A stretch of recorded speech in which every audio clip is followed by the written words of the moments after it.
Pues vamos ya con la entrevista de la semana del programa Parlamento. Nuestra invitada de hoy es Carmen Hernández, es diputada, presidenta del Grupo Parlamentario de Nueva Canarias, y le damos ya la bienvenida. ¿Qué tal, señora Hernández? Gracias. Hola, ¿qué tal?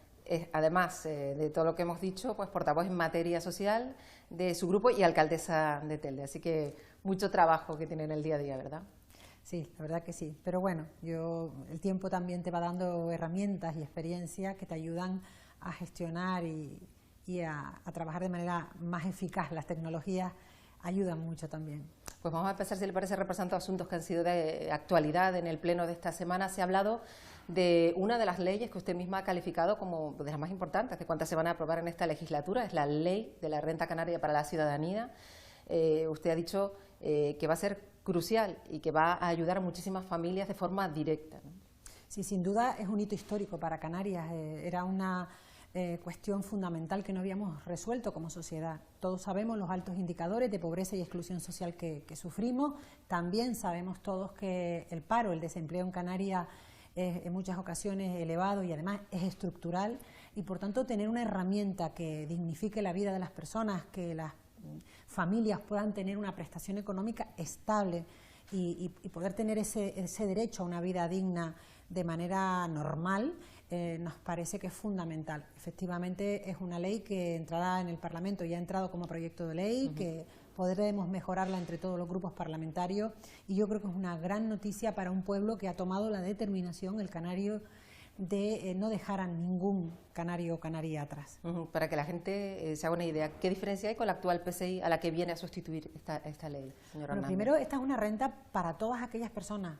Es un derecho que se concibe como un derecho universal y subjetivo, es decir, para todas aquellas personas que no tengan ningún ingreso o que tengan ingresos muy bajos, insuficientes, tendrán este derecho de manera estable, es decir, no la tendrán que estar renovando cada X tiempo. Si se mantienen los indicadores de falta de recursos, podrás tener de manera continuada derecho a esta renta. Además, es una renta que mejora la cuantía, es una cuantía superior y que tendrá además unos complementos para apoyar a la vivienda, por ejemplo, para pagar el alquiler. También tendrá complementos para esas mayoritariamente mujeres que tienen menores a su cargo, un complemento a la educación y también un complemento para los jóvenes menores de 24 años que tienen situaciones muy duras de pobreza y exclusión. Estoy pensando en los jóvenes también, por ejemplo, tutelados por la comunidad autónoma, que cuando cumplen 18 años se quedan literalmente en la calle. Usted ha insistido, y la escuchamos en una comparecencia en la que valoró esa ley en ese colectivo en particular, que quizá quedaba un poco descolgado en otras prestaciones, y aquí sí se les hace, pues se les da respuesta, ¿no? Sí, mucha gente no lo sabe, pero los jóvenes que son tutelados por la comunidad autónoma porque no tienen familia o porque fueron abandonados de pequeños y son, diríamos, los padres son el gobierno de Canarias, al cumplir 18 años se quedan en la calle. Cualquiera que tenga un hijo de esa edad, que se imagine qué ocurriría si lo dejaran literalmente en la calle sin familia y sin ninguna ayuda económica. Bueno, pues esta prestación va a resolver esa situación para que esos chicos puedan seguir estudiando si así lo desean, o cuando tengan la formación necesaria se incorporen al mundo laboral. En ese momento pierden la prestación. Una prestación que no es estable si permanece la situación de falta de recursos, pero está pensada también para acompañar a las personas en su itinerario formativo, para darle herramientas, diríamos, de formación y para acompañarles y que finalmente puedan incorporarse al mundo laboral. Ha dicho además usted, y la escuchábamos en el Pleno, destacar un aspecto en particular de esta ley, es el hecho de que no vaya a desincentivar la búsqueda de empleo, que es una de las cuestiones a las que los detractores de este tipo de rentas pues siempre ponen sobre la mesa. Usted ha dicho que no va a ser así, que de hecho incentiva la búsqueda de empleo, ¿no? Sí, la verdad que ha habido un cambio a nivel internacional y en España también sobre la percepción de este tipo de rentas. Hemos pasado de gente que la cuestionaba por estos aspectos que plantea, es decir, porque la gente que cobra una renta estable igual ya no va a buscar empleo, pero hemos pasado un cambio incluso ideológico en este sentido, porque incluso las posiciones más conservadoras han reconocido primero que no va a haber empleo Hay que reconocer que no va a haber empleo para todo el mundo. En una sociedad cada vez más tecnificada, en una sociedad cada vez más compleja, no va a haber empleo para todo el mundo, ni siquiera cuando las condiciones económicas sean muy favorables. Pues no tiene que haber algún elemento de protección para que las personas no se queden en la calle sin poder tener un techo o cubrir sus necesidades más básicas, como son la alimentación. Y luego hay una experiencia investigadora de expertos en la materia que han analizado las rentas más antiguas, similares a esta, en el estado, por ejemplo, la renta vasca, o en el mundo de las más antiguas, la renta en Alaska. Y todos los estudios concluyen dos cuestiones fundamentales. Primero, que es una herramienta para frenar las desigualdades sociales. Yo creo que nadie quiere una sociedad fragmentada de ricos y pobres, todos creemos y queremos una sociedad donde todo el mundo tenga oportunidades, y además también han demostrado estos estudios que no es verdad que desincentive la búsqueda de empleo, y hay herramientas para incentivarlo. Es cierto también, a mí me gusta decirlo, por mi conocimiento de la realidad social, cuando estás en un ayuntamiento y además he dirigido el área social, yo le pongo cara a los destinatarios de esta renta, es decir, sé los perfiles de familias que son, veo a esas mujeres con niños pequeños sin posibilidad de emplearse porque no hay empleo o porque no tienen la formación, y luego también veo a personas enfermas que tienen ya una edad avanzada, sin ningún tipo de formación, en algunos casos con problemas de adicciones graves, donde, siendo realista, va a ser muy difícil que se puedan incorporar al mundo laboral, pero sí pueden tener un itinerario, un acompañamiento para insertarse de forma social en nuestra sociedad y tener una vida digna, que yo creo que es un derecho básico al que todo ser humano tiene derecho desde el momento en el que nace. Claro, es una ley que va a llegar además en un momento, ya usted hablaba de la pobreza estructural, de la que tanto ha hablado, Nueva Canarias en particular, en los plenos años anteriores, ahora todo pues ha complicado, porque la crisis sanitaria ha derivado en otra, la económica, parece que ahora la curva comienza a aplanarse. ¿Qué perspectivas se atisban para los próximos meses? Con toda la prudencia que nos ha enseñado el COVID, ¿verdad? Porque efectivamente hubiese sido imposible predecir lo que ocurrió, ese cero económico prácticamente que sufrió Canarias, el mundo también, pero a Canarias nos afectó de manera dramática el año 20, ¿no? Por la caída vertiginosa de la llegada de turistas, que finalmente es nuestro motor económico. Siendo prudente, y si no viene ninguna ola nueva o pasa algo a nivel internacional que afecta a la economía mundial, las perspectivas son favorables, son positivas. Es decir, si analizamos los indicadores, pues hay motivo para la esperanza. Hay varios indicadores que podemos ver. Primero, las previsiones del Producto Interior Bruto, el crecimiento del PIB son buenas, más de un 6%, es un dato del ISTAC. También es bueno el dato que arroja la comparativa del año 21 con 20, con más de 50.000 personas que se han incorporado altas a la seguridad social.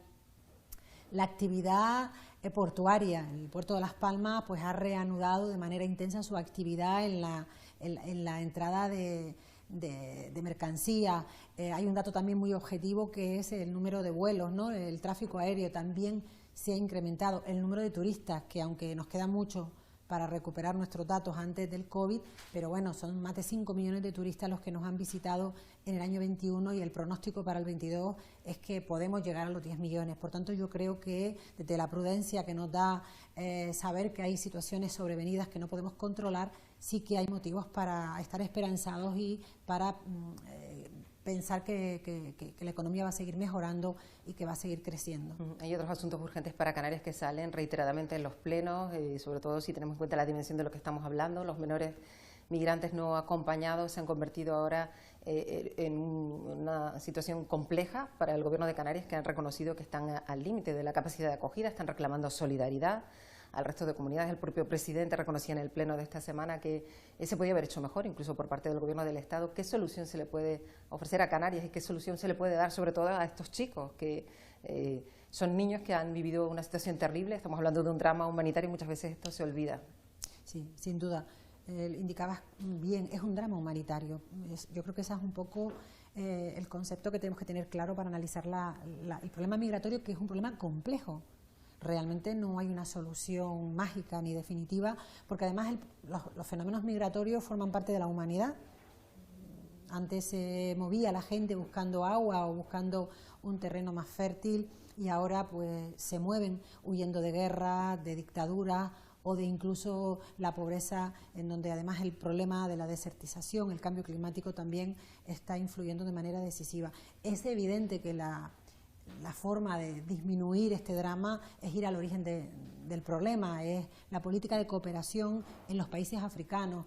Hay una cumbre ahora en Europa donde se reunirán más de 40 líderes africanos con los miembros de la Unión Europea para analizar esta situación y donde se van a inyectar pues muchos millones, miles de millones para políticas de cooperación. Ese sería un elemento fundamental para resolver el problema. Pero mientras tanto, mientras esa política de cooperación en origen llega y podemos ayudar a esos países a desarrollarse y que la gente no se tenga que ir expulsada por todas estas circunstancias que indicaba antes, sin duda, cuando este fenómeno se da, estamos obligados, desde una perspectiva humanitaria, a darles la mejor acogida. Pero es cierto que Nueva Canarias no comparte ese criterio del Estado de Europa de que seamos los territorios fronterizos los que asumamos, diríamos, todo lo que significa este drama. Pero no porque no lo queramos asumir de forma solidaria, pero es absolutamente imposible pensar que Canarias puede asumir el drama de la pobreza y de todos esos niños y niñas que huyen de su realidad en África.